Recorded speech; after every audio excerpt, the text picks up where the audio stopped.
Welcome back success की 98। और आज मैं डिस्कस करूंगा आईबीपीएस क्लर्क, जो बहुत सारे बच्चे कमेंट्स कर रहे थे डेली के डेली कि भैया आईबीपीएस क्लर्क के ऊपर स्ट्रेटेजी बनाइए कैसे क्रैक करना है। और इस वीडियो में मैं ये भी बताऊंगा कि जो आईबीपीएस जो बैंक का एग्जाम करवाता है आईबीपीएस, जो एग्जाम शिफ्ट पर शिफ्ट पैटर्न चेंज कर रहा था ना, उसको कैसे कमांड में रखे अपने। तो इस स्ट्रैटेजी को भी लेते हुए मैं इस वीडियो में डिस्कस करूंगा हर बच्चों से कि आपको ये प्रॉब्लम कम से कम आपके आने वाले एग्जाम में फेस ना करना पड़े। ठीक है, तो इस वीडियो को एंड तक देखना आप लोग। सरकारी नौकरी की तैयारी के लिए YouTube के ऊपर हमारे चैनल सक्सेस की 98 को सब्सक्राइब कीजिए और दबाइए इस बेल के आइकन को, ताकि आपको लेटेस्ट वीडियो सबसे पहले देखने को मिले, वो भी बिल्कुल फ्री में। बता रहा था कि आईबीपीएस क्लर्क के लिए अब कितना दिन बचा है। अगर मैं लेकर चलूं पूरा मोटा मोटी तो कम से कम 40 डेज बोल सकते हैं ना, बिल्कुल बोल सकते हैं कि 40 डेज बचे हैं आपके एग्जाम में आईबीपीएस क्लर्क प्रीलिम्स। ठीक है, अब देखो इस वीडियो में मैं आपको एक्सपेक्टेड क्वेश्चन, एक्सपेक्टेड टॉपिक ये सब नहीं बोलने वाला, क्योंकि ये क्या हो गया, ये हो गया ओल्ड फैशन। ये चीज तो कम से कम आप इग्नोर करना ही। अगर आप रेडी हो और आप अपना डेडिकेटेड लेवल दिखलाते हो ना, और आपका फुल कंसंट्रेशन अगर आपके एग्जाम पर है आईबीपीएस क्लर्क की तरफ, तो ही फिर आप इस वीडियो को आगे देखना, अगर अदरवाइज स्किप कर दो यार। ठीक है, पहले मैं बोल दे रहा हूं, देखो क्योंकि मैं सारे टॉपिक प्रिपेयर कराने वाला हूं, क्योंकि आपको अगर आप सोच रहे हो कि मैं सिर्फ सिलॉक्स कर लूं और कोडिंग डिकोडिंग कर लेते हैं और एक दो टॉपिक कर लेते हैं तो हो जाएगा, तब तो आप बिल्कुल गलत सोच रहे हो। इसका मतलब आप गलत सोच रहे हो, या फिर आपने इस बार आईबीपीएस पीओ प्री का एग्जाम नहीं दिया है। जो बच्चे भी एग्जाम दिए हैं ना, एक बार जाकर उनसे पूछ लेना कि इस बार एग्जाम में हुआ क्या था। ठीक है, माइंड क्या बोलूं, माइंड पूरा घूम जाएगा। ठीक है, तो मैं सारे टॉपिक को मेंशन करूंगा इस वीडियो में। ठीक है, तो पहले मैं आता हूं फटाफट रीजनिंग की तरफ। क्या बोले मैंने, रीजनिंग। तो देखो मैं बड़ा कर आर लिख रहा हूं और इसको इंडिकेट कर रहा हूं, इसको रिप्रेजेंट कर रहा हूं एस और रीजनिंग। ठीक है, अब देखो रीजनिंग में आपको करना क्या है, पहला टॉपिक क्या है और मोस्ट इंपॉर्टेंट टॉपिक सिलॉक्स। अगर देखो टोटल अभी तक 12 शिफ्ट में एग्जाम हुए ना, तो 7 से 8 शिफ्ट में सिलॉक्स था। अगर कोई बच्चा बोले भैया नहीं था, तो मैं उसकी बात से एग्री नहीं करने वाला हूं। ठीक है, तो पहला टॉपिक क्या है, पहला टॉपिक है सिलॉक्स। पहला टॉपिक है सिलॉक्स। ये कितने नंबर का आएगा, 5 नंबर का आएगा भाई। लेकिन इस बार आईबीपीएस पीओ प्री में एक दो शिफ्ट में 5 नंबर इंस्टेड ऑफ 5 मार्क्स, कितना 3 से 2 मार्क्स के भी आए थे। तो पहला टॉपिक तो ये हो गया, मैं बता रहा हूं, आप देखते जाओ। दूसरा टॉपिक क्या है, सेकेंड टॉपिक ये CD, that means coding decoding और ओल्ड पैटर्न। ठीक है, थर्ड टॉपिक इज, तीसरा जो टॉपिक है वो टॉपिक क्या है, मोस्ट इंपॉर्टेंट टॉपिक। और 12 शिफ्ट में 2 शिफ्ट में आया था मशीन इनपुट और आउटपुट। अगर आप सोच रहे हो कि भैया मेरे में तो नहीं आएगा, भैया मेरे में तो नहीं आएगा, भैया हमारे में तो नहीं आने वाला है, भैया मेरा लक बहुत अच्छा है, फिर तो आप बहुत गलत सोच रहे हो भाई। देखो बहुत सारे बच्चे सोच रहे थे कि मशीन इनपुट आउटपुट मेरे में ना आए, हे भगवान मेरे में ना आए, भगवान जी प्लीज, ओ गॉड प्लीज मेरे में ना आए। लेकिन क्या आ गया।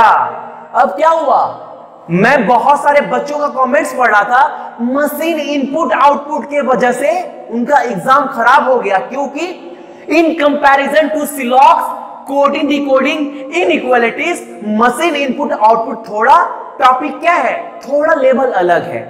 तो जहां 5 नंबर आपके फिक्स थे ना, वहां 5 नंबर क्या हो गए, डाउट में हो गए। तो मशीन इनपुट आउटपुट को भी लेकर चलना, मैं वो टॉपिक करवाऊंगा, मैंने वो अभी तक नहीं करवाया है हमारे चैनल पर। तो आप ले लो मशीन आई और यू। ठीक है, अब देखो फोर्थ टॉपिक क्या है, जो फोर्थ टॉपिक है वो है इनइक्वालिटीज। ठीक है, तो ये भी लिख सकते हैं आप लोग।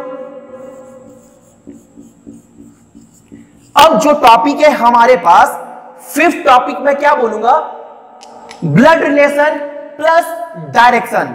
ठीक है, मैं इसको बोल सकता हूं BR plus D plus OR। अब बोलोगे भैया OR क्या है, मैं बोलूंगा ऑर्डर एंड रैंकिंग पजल, जो आपके एग्जाम में आए थे। ठीक है, तो देखो अभी तक मैंने कितने टॉपिक लिखवाए, टोटल लिखवाया है 5 टॉपिक। अब इस 5 टॉपिक से उम्मीद करते हैं 15 से 20 क्वेश्चन तो फिक्स्ड है, कम से कम 15 नंबर के क्वेश्चन तो फिक्स्ड है। फिक्स्ड मतलब क्या, गारंटी फिक्स्ड है। ठीक है, अब आपके पास जो डिसाइडर टॉपिक लिखने वाला हूं वो आप लोग भी समझ गए होंगे भैया आप क्या लिखने वाले हैं। बिल्कुल मेरे भाई, जो मैं लिखने वाला हूं वो है पजल। आप लोग 100% सही सोच रहे थे, ये पजल ही होगा। अब पजल कितने आएगा क्लर्क के एग्जाम में, हो सकता है 15 आ जाए या फिर 20, लेकिन MIN यानी मिनिमम 15 तो रहेगा ही रहेगा। ठीक है, अब 15 और इस टॉपिक से 15 30, 5 नंबर और बाकी है, तो क्या हो सकता है पॉसिबिलिटी ये हो सकता है कि 20 इस टॉपिक से हो जाए, 15 इस टॉपिक से हो जाए, या फिर 20 इस टॉपिक से हो जाए, 15 इस टॉपिक से हो जाए, तो 35 नंबर तो आपके रीजनिंग में इस टॉपिक से ही बनेंगे। तो आपके पास क्या नहीं रहेगा, लॉजिकल रीजनिंग, पजल भी हाई लेवल का नहीं रहेगा। इतना मैं प्रैक्टिस करवा दिया हूं हर बच्चों को इंडिया का कि आप लोग पजल प्री लेवल के आराम से कर पाओ बिना किसी टेंशन का। मैंने ट्रिक भी बताया है। अब थोड़ा पजल को मैं थोड़ा डिस्कस करूंगा आप लोगों के साथ। बहुत सारे बच्चे इस बार पजल में फंस गए थे, सो थोड़ा डिस्कस करते हैं, ज्यादा नहीं, 1 से 2 मिनट। ठीक है, तो देखो, अब देखो रिसेंट में एग्जाम क्या क्या हुआ। आप बोलोगे भैया IBPS PO, RRB PO, RRB clerk. ठीक है, अब एक बच्चा भी निकल कर बाहर आए और मुझसे बोले कि भैया सर्कुलर, ठीक है, अच्छे से सुनना मैं क्या बोल रहा हूं, लीनियर एंड फ्लोर, इस 3 पजल में से अगर मैं बोलूं आपको 4 पजल दे, 3 पजल दे, आपको करना कितना है, करना है आपको कम से कम 2। ठीक है, अब कोई बच्चा बोले कि भैया 3 शिफ्ट में 12 शिफ्ट में जो एग्जाम हुआ और included RRB PO, RRB clerk, किसी भी शिफ्ट में पजल में ये 3 टॉपिक नहीं था। कोई बच्चा मुझे बोल सकता है नहीं था। अब देखो बच्चा ये बोल सकता है भैया सर्कुलर नहीं स्क्वायर था। भाई अल्टीमेट बात तो वही हुई ना, सर्कुलर या फिर बोलो स्क्वायर या फिर बोलो रेक्टेंगल, बात तो एक ही हुई ना। ये 3 पजल थे ना। अब जो चौथा पजल था वो था हमारा बी, यानी कि बॉक्स पजल। देखो मेरा काम है गाइड करना, आपको डिसीजन लेना है। मैं आपके ऊपर डिसीजन चाप नहीं सकता हूं या फिर प्रेशर नहीं बना सकता कि आपको यही करना है। मेरा काम है आपको सही तरीका दिखाना, गाइडेंस करना। अब ये आपके ऊपर डिपेंड है कि आपको क्या करना है, ये आपके ऊपर डिपेंड है टोटल। ठीक है, तो देखो मैंने क्या बोला, अगर आप 2 पजल करते हो एग्जाम में तो जो स्कोरिंग मार्क्स है और जो सेफ साइड है वो आपके पॉकेट में है। ठीक है, तो आपको 2 पजल करने हैं, तो एग्जाम से पहले कम से कम कोई सा भी पजल चूज कर लो। अब कोई बच्चा बोलेगा भैया मेरा सर्कुलर पर डिमांड बहुत ज्यादा है, भैया मेरा लीनियर पर है, भैया मेरा फ्लोर पर है, भैया मेरा बॉक्स में है। मैं बोलूंगा ठीक है भाई, तुम क्या करना, तुम 2 पजल चूज कर ले।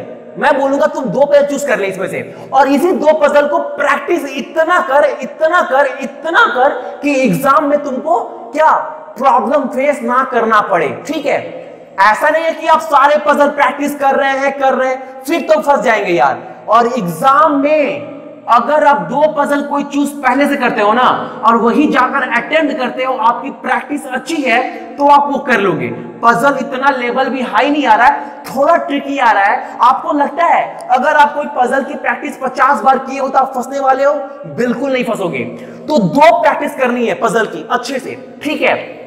अब देखो, मैंने तो बोल दिया कि 15 नंबर आपके इस टॉपिक से होंगे, ठीक है, और 10 नंबर यहां से स्कोर करना है। तो कितना हो गया? 15 + 10 25। अब देखो, ब्लड रिलेशन और डायरेक्शन से रिलेटेड मैंने वीडियो बनाए हैं बेसिक से लेके हाई लेवल तक, यानी मेंस के एग्जाम तक मैंने बताया है। अगर आप वो वीडियो देख लेते हैं ना तो आपको, मैं उम्मीद करता हूं आपको कोई प्रॉब्लम फेस होने वाला नहीं है, ठीक है। तो 15 + 10 25 मार्क्स तो यही हो गए। ऐसा भी हो सकता है कि आपको थोड़ा एडवांटेज मिले और 20 नंबर यहां से 10 नंबर यहां से, तो 30 भी हो सकते हैं, क्योंकि क्लर्क का एग्जाम है, ये तो सोचना पड़ेगा ना। अब देखो, अब मैं आता हूं मैथ के टॉपिक पर। और एक बात और, आपको रीजनिंग में ना, रीजनिंग के सेक्शन में और मैथ के सेक्शन में दोनों मिलाकर आपको 45 मिनट से ज्यादा नहीं देना है, ठीक है। आप ये चूज कर लो भाई, क्योंकि इंग्लिश में 15 मिनट तो देना ही देना है, क्योंकि जो बच्चे भी इस बार इंग्लिश का एग्जाम दिए थे IBPS POP का, उनसे जाकर पूछ सकते हो। पैटर्न इतना चेंज हो रहा था ना कि उनका दिमाग काम नहीं कर रहा था, माइंड पूरा हैंग, ठीक है। तो इंग्लिश में 15 मिनट देना है और एग्जाम से पहले उस 15 मिनट की प्रैक्टिस करनी है कि 15 मिनट में मैं कितना सही कर रहा हूं और कैसे करेंगे। मैं इंग्लिश का जब डिस्कस करूंगा ना, मैं बताऊंगा आपको। अब मैथ में फटाफट आते हैं। मैथ में देखो आपके पास क्या है, मैथ में आपके पास है सीरीज, ठीक है। दूसरा सिंप्लीफिकेशन बोल लो या फिर अप्रोक्सीमेशन बोल लो, ठीक है। ये 10 नंबर के हो सकते हैं, ये 5 नंबर के, 15 नंबर तो ये हो गए। थर्ड टॉपिक क्वाड्रेटिक, ये कितना हो सकता है? 5 नंबर। फोर्थ वन आपका DI मोस्ट इंपॉर्टेंट, ये 2 मिलेंगे मिनिमम। उम्मीद करते हैं क्लर्क के एग्जाम में 2 ही मिलेंगे, 3 भी मिल सकता है। और बाकी जो टॉपिक रहने वाला है वो क्या रहने वाला है? हमारा मिसलेनियस यानी कि अर्थमेटिक, जो भी 15 या 10 नंबर के रहेंगे। आपको देखो, सीरीज, सिंप्लीफिकेशन और क्वाड्रेटिक इक्वेशन में से ये 3 टॉपिक मिलाकर आपको 15 नंबर तो मिलेंगे ही मिलेंगे, श्योर है भाई, श्योर है, मिलेगा। अब आपको करना क्या है? आपको देखो, एक DI तो करना ही करना है। DI बहुत इजी आएगी और मैं एग्जाम से पहले DI की प्रैक्टिस कराऊंगा। आपको DI करना है। अगर आप यहां से एक DI भी करते हैं ना और 1-2 क्वेश्चन मिसलेनियस से कर लेते हैं तो कितना होगा? 5 यहां से, 2 यहां से, तो कितना हो गया? 15 5 20, 2 कितना हुआ? 22, यानी 25 नंबर यहां से, 22 यहां से, ठीक है। और ये 47 मार्क्स आपको 45 मिनट में कैसे स्कोर करना है, इस पर आपको काम करना है, इस चीज पर। स्ट्रैटेजी वीडियो बनाने का मतलब यह है, बहुत सारे बच्चे बोले थे भैया स्ट्रैटेजी वीडियो बनाओ। बनाने का मतलब यही है और बताने का मतलब यही है। मैं सारे वीडियो तो दूंगा, प्रैक्टिस तो कराऊंगा, वेबसाइट पर भी दूंगा, लेकिन आपको यह प्रैक्टिस करना है कि 45 मिनट में 47 नंबर कैसे स्कोर करें, ठीक है। ये मेन चीज है इस वीडियो का। अब जो डिसाइडर है वो है इंग्लिश आपका। देखो, जितने शिफ्ट भी एग्जाम हुए, पैटर्न चेंज हो रहे थे, शिफ्ट पर शिफ्ट जो भी हो रहा था IBPS POP में, एक चीज तो फिक्स था ना कि आपके पास RC मिल रहा था, पैसेज मिल रहा था ना, पैसेज। सेकेंड, आपको फ्रेश रिप्लेसमेंट मिल रहा था, या फिर फ्रेश रिप्लेसमेंट, या फिर एरर, या फिर फिलर्स। क्लोज टेस्ट नहीं था लेकिन फिलर्स था, और सारे कितने आ रहे थे? 10 के, ये 10 अगर आ रहे थे, ठीक है। किसी में अगर फिलर्स आया तो ये आ रहा था, किसी में ये आ रहा था तो ये आ रहा था। तो देखो, अल्टीमेट कहने का मतलब ये है, मैं नहीं बोलूंगा कि आपको ग्रामर के सारे रूल्स पता होने चाहिए, बिल्कुल नहीं। आप सिर्फ आर्टिकल पढ़कर देखो, क्लोज टेस्ट कर देखो, ऐसा भी हो सकता है कि आपके एग्जाम में क्लोज टेस्ट भी मिल जाए 10 नंबर का। 30 नंबर तो कोई टॉपिक मिलाकर रहेगा ही रहेगा। तो आपको 5 टॉपिक की प्रैक्टिस करनी है। अगर आप इंडिविजुअली अगर कोई टॉपिक की प्रैक्टिस नहीं करते हो ना तो काम चल जाएगा, लेकिन आपको दिन में एक काम करना है। क्या करना है? देखो, कल शाम से एक काम करूंगा, एक आर्टिकल और एक क्लोज टेस्ट मैं अपने वेबसाइट पर दूंगा, successkey98.in। मैं नाम लिख दे रहा हूं इसको, ठीक है? successkey98.in। इस पर मैं एक आर्टिकल और एक क्लोज टेस्ट दूंगा, और वो भी नॉर्मल नहीं कि मतलब कहीं से उठाए और बना दिए दे दिए, बिल्कुल नहीं। इकोनॉमिक बेस्ड न्यूज पर जो आपके एग्जाम में ज्यादातर बनता है वो भी द हिंदू से, वो भी प्लस डेली के न्यूज के बेसिस पर जो भी आज का न्यूज होगा इकोनॉमिक के बेस पर एक आर्टिकल दूंगा और एक क्लोज टेस्ट। तो उन दोनों को आपको अच्छे से करना है। कोशिश करना है कि 15 मिनट में 7 से 8 मिनट में क्लोज टेस्ट कैसे करें, सही टाइम दो, समझो स्टार्टिंग में टाइम लगेगा। आपको करना क्या है, उस आर्टिकल को पढ़ना कैसे, पहले मैं बता दूं 2 बात जो चीज आपको नहीं करनी है। पहला चीज, बच्चे लोग आर्टिकल पढ़ते हैं, ये पढ़कर निकल गए, बोलेंगे समझ में नहीं आया, भैया बोले थे आर्टिकल पढ़ो, पढ़ लिए। यार भैया तो बोले थे आर्टिकल पढ़ो, लेकिन भैया ये तो नहीं बोले थे ना कि लाइटली पढ़ो। भैया क्या बोले? जीतू भैया बोले कि आर्टिकल पढ़िए, लेकिन जीतू भैया ये तो नहीं बोले ना कि आर्टिकल लाइटली पढ़ो।